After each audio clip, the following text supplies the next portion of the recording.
Hello बच्चों, let's read the question. The question says in a circuit consisting of a capacitance and a generator with alternating EMF Eg is equal to EGS sin omega t, Vc and Ic are the voltages and current.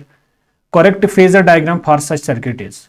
तो सबसे पहले हम बात करते हैं कि जो हमारा फेजर डायग्राम होता है वो क्या है. तो आइए स्टार्ट करते हैं इस क्वेश्चन को सॉल्व करना. तो अगर हम इसका की कॉन्सेप्ट देखेंगे, सबसे पहले इसके अंदर हमें सबसे पहले ये चीज समझना है कि फेजर डायग्राम होता क्या है. What is a phasor diagram. तो अगर मैं देखूं ये फेजर डायग्राम होता क्या है, इस पे मैं थोड़ी सी चर्चा करूं यहाँ पे. तो इसको देखते ही मुझे ये समझ में आ जाता है कि ये जो फेजर डायग्राम है इट इज यूज्ड, ये किस लिए हम यूज करते हैं. It is used to show the phase relationship. It is used to show the phase relationship. यानी हमें फेज रिलेशनशिप दिखाने के लिए किस चीज का यूज करना पड़ता है. That is what we call as the phasor diagram. It is used to show the phase relationship between two or more sine waves. between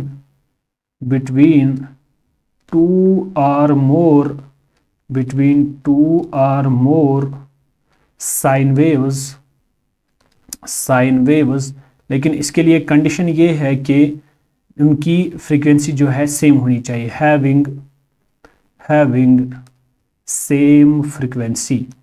अगर मेरे पास दो से जायद साइन वेव्स है और जिनकी जो फ्रीक्वेंसी है अगर वो सेम है, तो उस वाले केस में मैं एक चीज का इस्तेमाल कर रहा हूं जिसका नाम है फेजर डायग्राम. तो फेजर डायग्राम एक सिंपली एक तरीका है जिससे मैं दो या दो से जायद फिजिकल क्वांटिटीज के बीच में एक फेज रिलेशनशिप बताने के लिए यूज कर रहा हूं. लेकिन शर्त यह है कि उनकी जो फ्रीक्वेंसी है वो सेम होनी चाहिए. Now coming to the point. अब हमारा जो क्वेश्चन है वो ये है कि मेरे पास एक सर्किट है जिसको हमने जनरेटर यहाँ पे लगाया है. That provides the alternative voltage. AC signal provide करता है. तो मुझे रिलेशनशिप बताना है किस किस के बीच में. Voltage across the capacitor and current that is passing through the capacitor. इनके बीच में जो रिलेशनशिप है वो मुझे बतानी है. तो अगर मैं बात करूं यहाँ की कॉन्सेप्ट की ओर, हमें पता होता है कि जब हमारे पास एक प्योर इंडक्ट कैपेसिटर होता है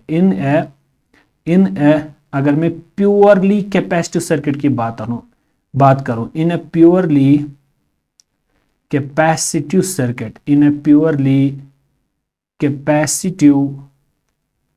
कैपेसिटिव सर्किट, अगर मैं प्योर कैपेसिटिव सर्किट की बात करूं तो उसके अंदर क्या होता है, जो हमारी करंट होती है द करंट हमेशा लीड करती है. The current leads the voltage, वो वोल्टेज को क्या कर रही है, लीड कर रही है. The current leads the voltage by a phase difference of pi by 2. By a phase difference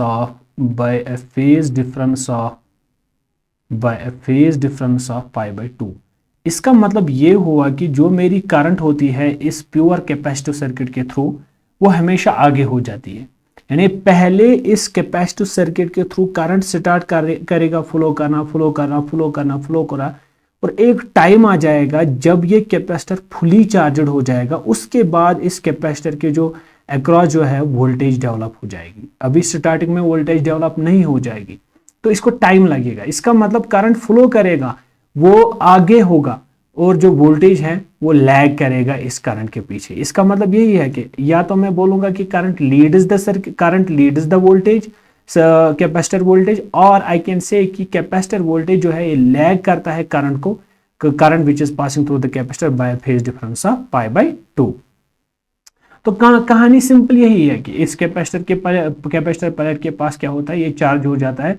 तो अगर मैं वो चीज भी लिखूं यहाँ पे कि जो चार्ज होता है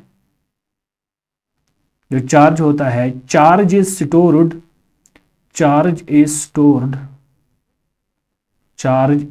इन द कैपेसिटर. जो कैपेसिटर प्लेट्स होते हैं, charge is stored in the capacitor plates.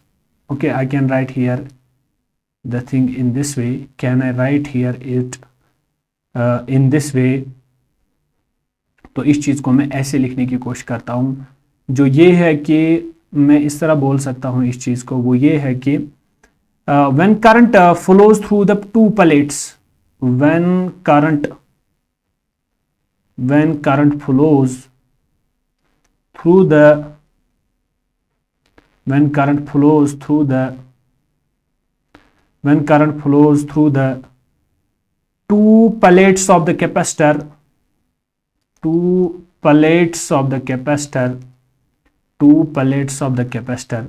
यानी कैपेसिटर प्लेट्स के थ्रू जब करंट स्टार्ट करता है फ्लो करना, तो क्या होता है, wire the charge stored,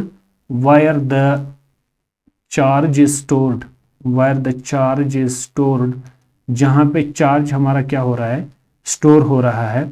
after that, उसके बाद क्या हो रहा है, after that charge accumulates,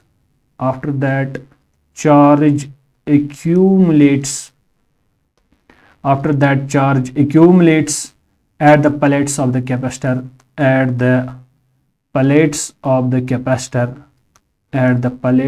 capacitor, तो कैपेसिटर प्लेट्स पे जब चार्ज एक्यूमुलेट हो जाता है, जिसकी वजह से क्या होता है, and causes establishment of a voltage difference, establishment of voltage difference, तो वोल्टेज डिफरेंस प्रोड्यूस हो जाता है। कहने का मतलब ये है कि जब इस कैपेसिटर के थ्रू जो करंट है फ्लो करना स्टार्ट करेगी, कुछ टाइम के बाद क्या होगा, शुरू में this charge gets accumulated at the plates of the capacitor, जो ही चार्ज एक्यूमुलेट हो जाएगा उसके बाद पोटेंशियल डिफरेंस अक्रॉस कैपेसिटर पैदा हो जाएगी। पोटेंशियल डिफरेंस पैदा होने के बाद क्या होगा, तो जब ये हमारा कैपेसिटर जो है फुली चार्जड हो जाएगा, उसके बाद क्या होगा, एक पोटेंशियल डिफरेंस हमें देखने को मिल रहा है अक्रॉस द कैपेसिटर। तो अगर मैं इस चीज को अब कंक्लूड करने की कोशिश करूं, तो इस ग्राफ से हमें ये चीज पता चलता है कि जो मेरी वोल्टेज है, कैपेसिटर वोल्टेज है और कैपेसिटर करंट है, इनके बीच की जो यहाँ पे versus capacitor voltage versus capacitor current, इनके बीच की जो फेज डिफरेंस है यहाँ पे, दैट इज 0 डिग्री। तो यहाँ इस केस में कोई फेज डिफरेंस है ही नहीं। तो चूंकि हमें पता है कि कैपेसिटर वोल्टेज जो होता है लैग करता है कैपेसिटर करंट से, इसका मतलब ये आंसर सही नहीं है। अगर इस पॉइंट पे बात की जाए, जो मेरी कैपेसिटर वोल्टेज है वो ये है, जो मेरी कैपेसिटर करंट है वो ये है, तो इसका मतलब कैपेसिटर करंट पहले ही आगे है और इसके पीछे जो भाग रहा है दैट इज कैपेसिटर वोल्टेज। इसका मतलब ये आंसर मेरे हिसाब से सही है। अगर इसकी बात की जाए, यहाँ पे कैपेसिटर वोल्टेज ही आगे है और कैपेसिटर करंट लैग कर रहा है, और इनके बीच की जो डिफरेंस है phase difference, that comes out to be π/2, sorry that comes out to be pi. ये भी सही नहीं है क्योंकि यहाँ पे कैपेसिटर वोल्टेज लीड कर रहा है। अगर यहाँ देखा जाए, यहाँ कैपेसिटर वोल्टेज लीड कर रहा है, यहाँ कैपेसिटर करंट लैग कर रहा है, इसका मतलब ये भी गलत है। ये गलत इसलिए है कि यहाँ कैपेसिटर वोल्टेज लीड कर रहा है। हमेशा वो ऑप्शन इसमें सही रहेगा जिसमें हमारी करंट, कैपेसिटर करंट जो है करंट लीड करेगी, और current leads the capacitor voltage by phase difference of π/2। Hope you got the answer of this question. Thank you.